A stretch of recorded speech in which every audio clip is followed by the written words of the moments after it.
listening to the Full Court Press with your host, Drew Duncan. Don't you dare touch that dial.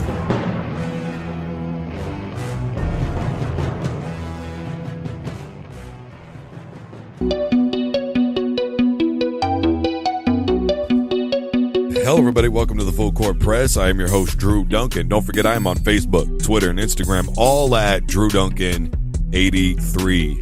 And don't forget to tell Alexa to play the Full Court Press by Drew Duncan on Spreaker Radio. Oh boy, here we go. Jimmy Garoppolo just either in New England or Frisco into a pretty good football team. It appeared to me, to a lot of people, that camps and all this kind of stuff, and he just comes right in and immediately takes that football team from 0 to 100 quick. And that's all good and dandy.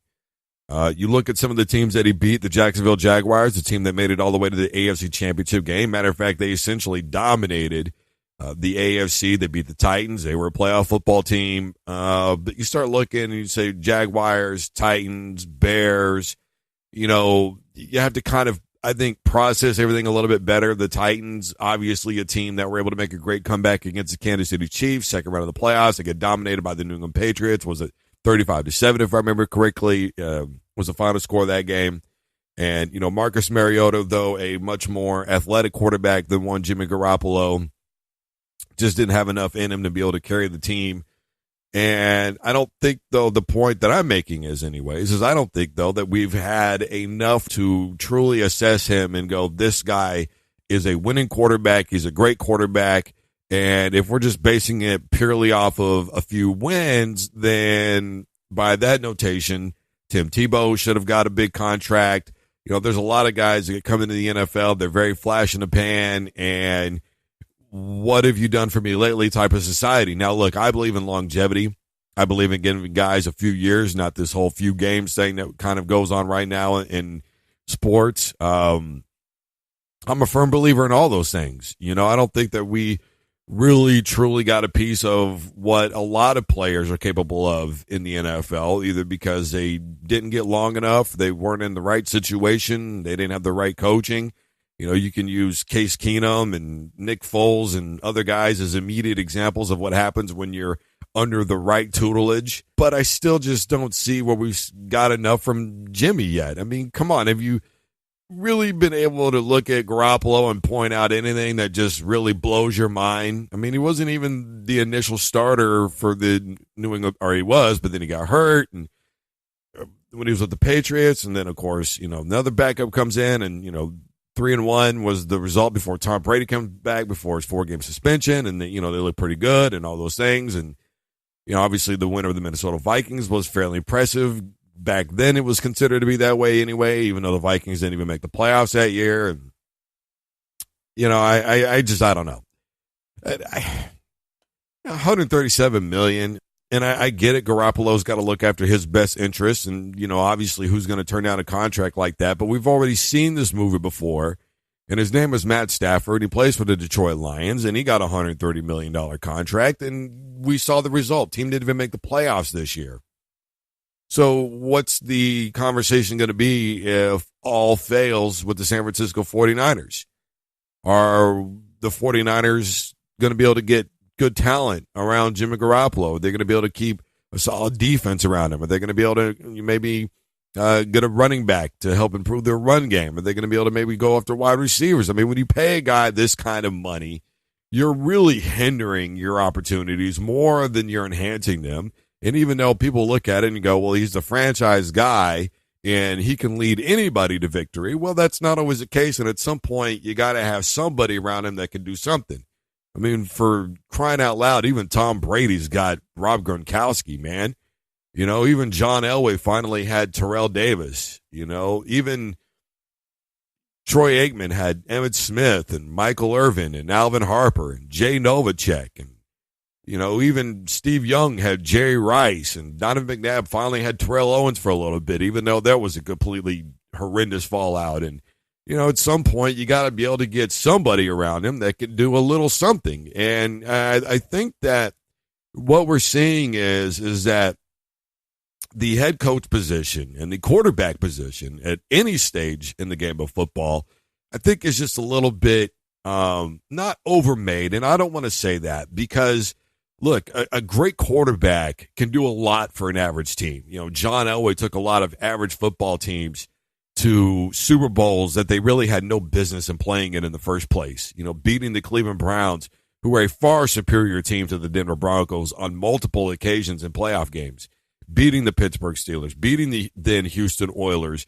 I mean, they would beat teams that were way better than they were. But John Elway just had this added desire to win that really was pretty much unparalleled to a lot of guys at that time. I mean, you could really allude to maybe a Joe Montana or a Randall Cunningham, maybe a Bernie Kosar, but, you know, a Phil Simms. Outside of those guys, who really led their teams in the way that they did? Is Jimmy Garoppolo that caliber of guy, though, is what I'm asking. You know, Carson Wentz is that caliber of guy. Nick Foles is that caliber of guy from what we saw in the Super Bowl, right? Their ability to lead the football team and guys around him want to play for him. You know, it's such a big deal in the locker room. I've been reiterating that with LeBron James lately, and I just, it's something that for whatever reason we don't publicize enough, and I stick to my guns on it because it's the truth. You take an Eli Manning, a guy who's as tough as he is, and guys wanted to play for him, but do they want to play for him now? A great head coach and a great quarterback can make or break you. But when you rely solely on your quarterback to be Superman, a guy that is somewhat proven in this league, but yet not quite, I don't get it. I mean, we haven't seen Jimmy Garoppolo in a playoff game. We haven't seen Jimmy Garoppolo play, you know, Monday Night Football against a 10-1 football team, and their team is 10-1 going in as well. And how does he respond to that situation? We haven't seen him in so many situations that I just feel like it's a little bit too much. I could have taken a $100 million contract. I'd have been okay with that, you know. But when I look at a guy who's proven himself the way an Aaron Rodgers has, a Tom Brady has, you know, some of the others in the league, you know, Matt Ryan, and where do we pull this number out of? You know, when Steph Curry got his $200 million deal, one of the things that I talked about is a team looks at a guy who's also got a revenue stream that he can bring in.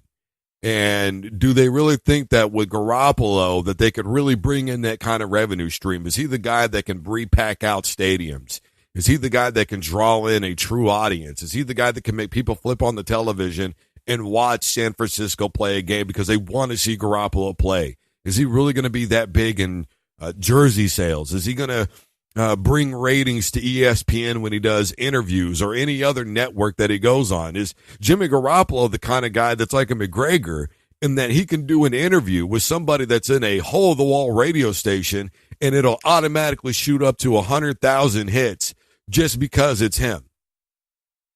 Do they look and they see that this kind of money that we give him, we're going to get in return, and not just wins, but revenue stream as well? And I personally just don't see that aspect of it yet. You know, when you talk about the business side of it, those are the things that those guys consider.